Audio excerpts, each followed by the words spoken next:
Hey guys, Shadowhunt005 back with the second of the Pokemon Crimson Invasion pre-release boxes. So we'll go straight into the box, seeing as how I've already described Crimson Invasion in my last video. So I've actually organized these this time, which was a mistake I made in the last video. And we'll start off with the promo, which was the Alolan Raichu. And I had a second Alolan Raichu in there, but that promo, yeah, it's probably the promo I was least wanting. So yeah, and that's the normal art. I got two of the Pikachus, as you can see by that. Pretty nice artwork on those, I like that. We have a Stuffle, I like it. A Cubone. I got two Phoebus. Looks kind of dopey. I've got a Shellos. Now, if you know my pack openings in the past, especially the Steam Siege, you'll know this is probably one of the least favorite cards I see. Then we have Staryu, Piloswine. Got two Cacneas, two Cacturns, one Kakuna, one Skidoo, an Execute, a Shelmet, which if you remember from my last video I said would have gone really well with Carablast for my first tournament, an Exceligor, pretty nice.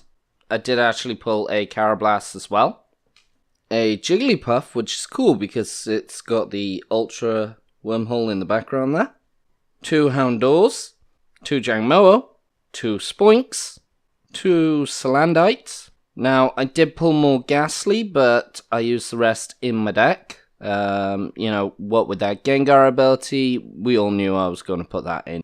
We got Chimecho, a Lairon, an Altaria, a Chinchino, a Staraptor, a Fighting Memory, pretty good, and a Sea of Nothingness. So they were all the cards that I didn't use. I'm now going to go into what deck I actually ran, and for once I'm actually going to start with the trainers. So I started off having two Nest Balls to get the basics out, two Timer Balls to try and get those Gengars out quicker. Generally I don't see people use Timer Balls in games, but for pre-releases, pretty important. I got one of the new cards, which I believe was new for this set anyway. I know Red Card isn't, but Peking Red Card. So basically what this does is your opponent reveals their hand. You may have your opponent count the cards in their hand, shuffle those into the deck, then draw as many cards. So you get to look at their hand and decide, if you don't like it, to put that back in the deck and reshuffle them. For supporters, I had one Professor Kukui, a Sophocles, which was pretty good, two Hows, because they're always important for draw support in pre-releases, and then the other new supporter, Gladion, which was really funny because you basically, you know, play this, look at your prizes, decide, yeah, I want one of those. Take that prize, put this in the prizes, and reshuffle it. When you've got a 1 in 4 chance of pulling this as a prize, which obviously goes down with each one, it can be quite funny to just pull this. I'll use it next turn, put it back in the prizes. I used that a couple of times. Now, I put an Emolga in there, and if you've seen the last video, you're probably going to think, Hunt, why did you put that in your deck? You said that it was bad last time, you didn't use it properly, why put it back in? Well, this was mainly a filler.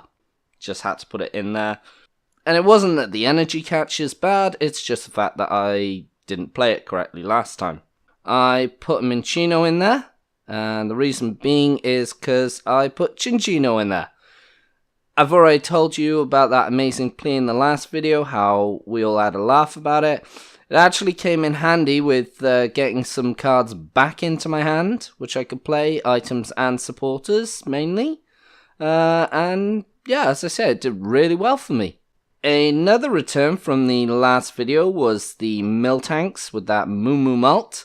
And after last time and my friend telling me how much I misplayed it, I actually played it properly this time, which very good.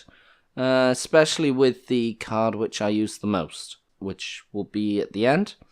But yeah, this managed to save me a couple of times in that tournament. Next we had the Misdreavus, which I put in there because of Miss Magius's Dark Arts. Helped me out because you do 20 damage to your opponent for each card in their hand. So, given that pre-releases, you get a lot of cards in hand, this worked out really well for me. That Chaos Wheel is also okay. Your opponent can't play any Pokemon Tools, Special Energy, or Stadium cards from their hand during the next turn, but it's less important in pre-release, so yeah. As I said earlier, I had Ghastly, Gengar, and Haunter in this deck. Ran 2 Ghastly, 2 Haunter, and 2 Gengar.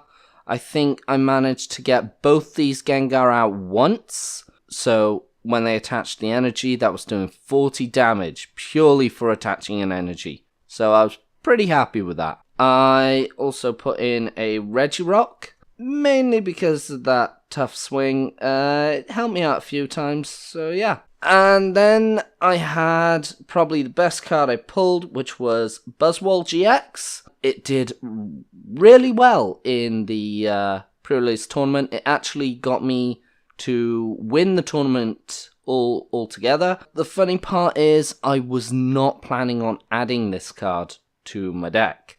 Everyone had to more or less persuade me to run this in there, which, looking back, I should have put it in there straight away, but because I didn't have many fighting types, I thought, well, that's not going to help me out. Yeah, proves that I'm wrong. What with that, Jet Punch does 30 damage to the active and one of the bench Pokemon. Yep, that came in very handy, especially with 1 fighting energy cost. The Knuckle Impact, I know of at least one time when I misplayed this, using the Knuckle Impact. I did the effect properly, so I couldn't attack during the next turn. The only issue being that I could have used the GX move, which would have done more damage the first turn, and then used the Knuckle Impact the second turn. Thankfully, that didn't cost me. That Absorption GX, this attack does 40 damage for each of the prize cards you have. As I said, could have used the Absorption Punch, did a lot more damage, and then used Knuckle Impact on the next turn. Energy-wise, I ran 6 Psychic Energies. Although I could have put them on the Gengar, their main purpose was for that Miss Magius. And I also ran 8 Fighting Energy, mainly for that Buzzwole and that Regirock. So yeah, as I said, this deck came in quite handy. It helped me get to first place and win the tournament. Let me know what you guys think. If you got to this part in the video, thank you for watching. Consider leaving a like. If you're new, then subscribe. And I will see you guys next time.